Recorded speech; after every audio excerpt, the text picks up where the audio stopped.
tidal, where the sea comes in and out, you have a mixture of some of the resources that exist on the land and some that exist in the sea, but that only, and then others, that only exist on the rocky shoreline. So this, this area is known as an ecological edge. And the ecological edge is much richer in natural resources. It is a place of evolution and innovation when we start then thinking about this in terms of human systems. If we take the land as the university and the sea as the community, the land, the people on the land could keep swilling down the rocky shoreline with fresh water to stop those unique species growing, and that would be colonising that area through their own agenda. So planting their own trees, planting their own animals. About violence in the community, it could be about all sorts of things, it could be about business growth. But you've got to have, the people have got to have an open environment to be able to come together and have that exchange, which is why the edge is so important.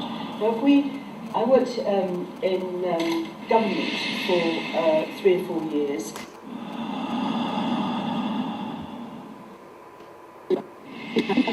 Somebody who works in external affairs or in the beacons or something, and so for instance also in government they say, okay, we've got a new innovation model we want everybody to adopt, and you're working on a particular problem in transport or in somewhere else, and you just think this somebody's just raining down on you a new model that you have to use. Whereas I think if you approach particular problems in a much more collaborative way between people, then you're going to be much more motivated to actually engage at the middle, at middle levels. And so it's not just a question of senior leaders in higher education endorsing the PhD programme. It's also about looking at whether or not the organisations that they are running are actually incentivised to support that, to support that work. And at the moment, actually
researchers, I think, about very few in number, and it's seen even in an institute of innovation where I am, to actually go to things like this is a cost. It's a cost, and it's something you have to ask for time out. And unless you're really motivated to projects, university resources actually being placed outside the university. So in some of our work, for example, we might have got a project that has a researcher, and the researcher works out there. Lots of all the best reason they say university is going out, but it's very vetted outside. They might be about resources. A really good example of a really bad example of engagement project was a 4-university HEFCI funded, I'm going to get this wrong, either 3 or 6 million pound project, not a penny of it for community organisations, but the requirements for this project was that we worked across the universities and in partnership with community organisations. And when we said, when the academics got wind of what we need to deliver, we said, well, how come there was no money for community organisations and their time in this? So, you don't want to start directly with No, but actually projects like policy, it depends. I have seen researchers and academics try very hard to jam their own personal interest on something.